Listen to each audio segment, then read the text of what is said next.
Welcome to the Deep Dive.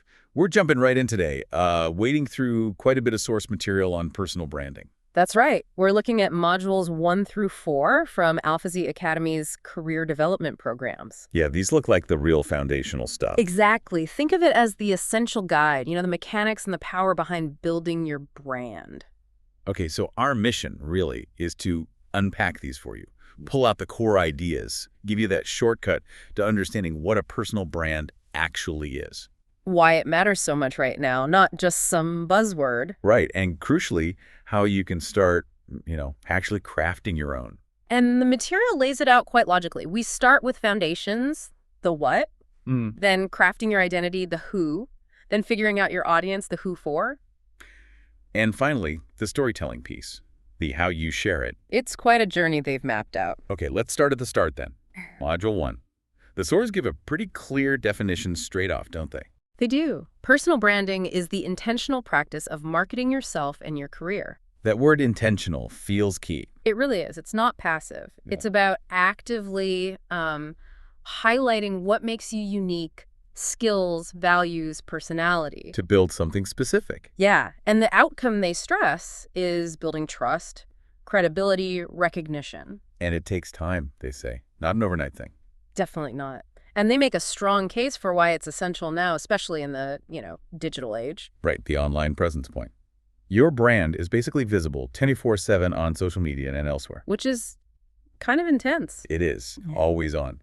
They also mention how it changes networking. You can connect globally now. Find opportunities, communities. It opens things up. And reputation management. Yeah. Controlling your own narrative. Instead of letting chance or someone else define you, which happens. Yeah. And ultimately, it links straight to career growth, doesn't it? Standing out. In crowded markets, absolutely. So the sources then break down these key elements of a personal brand. First up is identity. Who you are, what you represent. Then values, your core beliefs, like a compass guiding you. Skills are obviously huge. Your unique abilities, what you actually do that adds value. And personality. Yeah. How you express yourself, engage with others.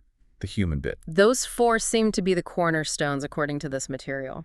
And they highlight some strengths that are good to focus on. Yeah, common brand strengths, like passion showing genuine enthusiasm. People connect with that. Makes sense. Expertise too, but demonstrating it clearly, not just claiming it. Right, showing your competence. Yeah.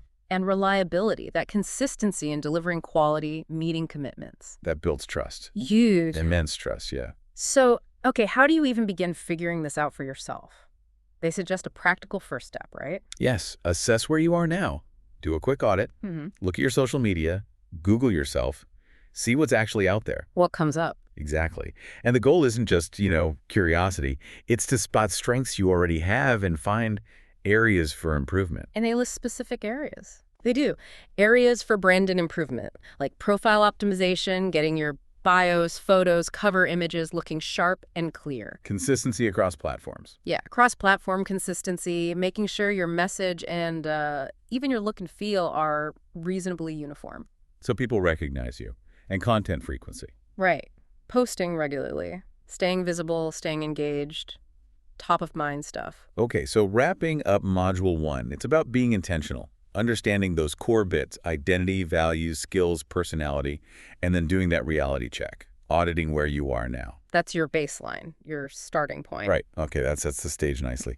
So moving on from that foundation, the sources then guide us into actually crafting the brand identity, Module 2 territory. And they use a great metaphor here, your professional GPS. Oh, I like that. Yeah, it guides your decisions, attracts the right opportunities, builds that trust. And they really emphasize starting with why, don't they? Defining your purpose, your vision. It's not just navel-gazing.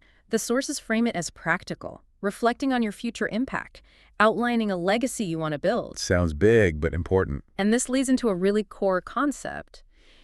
Your unique value proposition, UVP. What makes you different? How do you figure that out? Well, they suggest action steps. A strengths audit, look at your skills, achievements, but also, crucially, ask other people. Get outside feedback. Yeah, how do they see your unique value? Then use their UVP formula to craft a concise statement about how you uniquely serve your audience. Okay, so it's both internal reflection and external input. Exactly, and they talk about aligning goals too. Your personal goals, what actually brings you joy. And professional goals? The career milestones. And the sweet spot, they call it the overlap zone, is where those two intersect. Ah, that's where your brand's essence lies. That's the idea, where Right. personal fulfillment meets professional ambition. And this all comes together in crafting a personal brand statement. Yep. Capturing your purpose, vision, and that UVP. But they say, don't stress too much about getting it perfect first time. Totally. The advice is, don't overthink it. Authenticity trumps perfection. It's a first draft. That's relieving. It is. Yeah. Something you refine, maybe weekly, Yeah. and then share it. Put it out there. LinkedIn, email signature, elevator pitch. Be bold with it. So the big takeaway for identity seems to be stand out by being unapologetically you. That's your GPS. Well put. And once you have that sense of self, that identity shaping up, this source's pivot again. Now it's about looking outward. Right. Who are you actually trying to reach? Yeah. And where do you fit in? Exactly. This brings us to Module 3, audience and market positioning. And they start with a dose of reality, huh? They do. You can't connect with everyone, and you don't have to. Trying to be everything to everyone just doesn't work. It dilutes your impact, speaking directly to the right people. That's powerful. So how do you find those right people? Action steps again. Yep. Define your target audience. Identify demographics, sure, but more importantly, understand their needs, their preferences, their pain points. So you can tailor your message to really land with them. Precisely. Then there's the market analysis part. Understanding your context. Knowing who else is out there. Crucial. The sources say, to stand out, you need to know who else is out there and what makes you different. So you can differentiate. Find your unique space. Find that white space only you can fill, as they put it. It's not about copying. No, it's about finding your contrast. Right. Analyze competitor strengths, weaknesses. Use that data to inform your own strategy. Identify the players. See what they do well, what they miss. And all this work, understanding audience, analyzing the market, it leads to creating a personal brand map. Yeah, it's a visualization tool, essentially, for your journey and your place. What goes on this map? The material suggests including a description of your ideal audience. Okay. Insights from your market and competitor analysis. Makes sense. A clear statement of your unique brand position. Where you fit. And importantly, an outline of how you plan to engage and grow within your niche. Your action plan, basically. Got it. So this whole stage is about external focus. Know your audience, analyze your space, map your unique position. And that naturally leads to the final piece we're covering today, Module 4. You've done the internal work, you've figured out your audience and position. How do you actually communicate all of this? And the answer is storytelling. Storytelling, they call it your superpower. Your story is your superpower. That's a strong statement. It is. It's presented as the way to make all that foundational work connect, to make it magnetic. Why is the narrative so important? What reasons do they give? Several. It attracts the right people, those who resonate with your journey. Stands out, makes you memorable. Yeah, in a sea of noise, it reflects your values, your vision, your path, authentically. And that line, Yeah. wow, people remember stories, not resumes. That hits home. Doesn't it? Accomplishments are fine, but the story behind them is what sticks. So sharing your story, it Yeah, builds yeah. connections, Yeah. credibility. Genuine connections, yes. Establishes credibility and expertise in a way that's relatable, not just dry facts, and it differentiates you, clearly. Okay, so how do you craft a good story? They have essentials. They do. Stories that stick. Number 1 is authenticity. Be real. Exactly. Yeah. Vulnerability connects, trying to be perfect, falls flat. Emotion. Vital. Yeah. Make people feel something. That's what makes it memorable. Structure, too. Beginning, middle, end. Keeps it clear, followable. People need that structure. Relatability. Yeah. Speaking their language. Yes, connect with their experiences. Make it feel relevant to them. And purpose.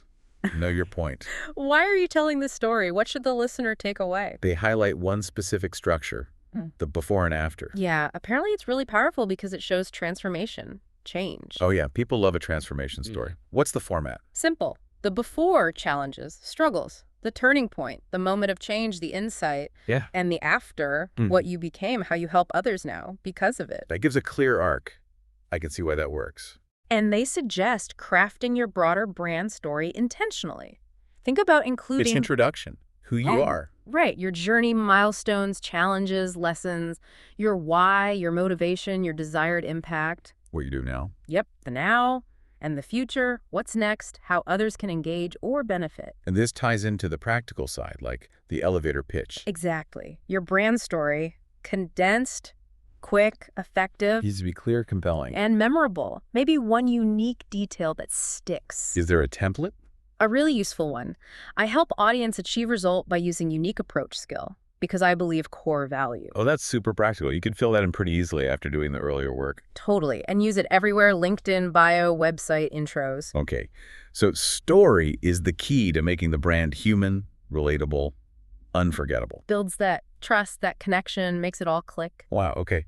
We've covered a lot there, really journeying through those first 4 modules. Yeah. From the absolute basics, the definition, the core elements, To digging into identity, purpose, the UVP.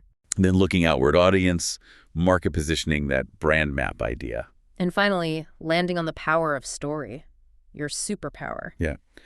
The key messages really seem to be personal branding actively shapes how people see you. Your digital presence, non-negotiable now. It's ongoing. Audit, improve, keep working on it. And consistency, that's what builds trust and opens doors. Message, actions, everything. And it's definitely presented as actionable, stuff you can and should start doing now. Absolutely. Define it, build it, share it, unlock that potential. As the sources say, the world notices when you stop hiding.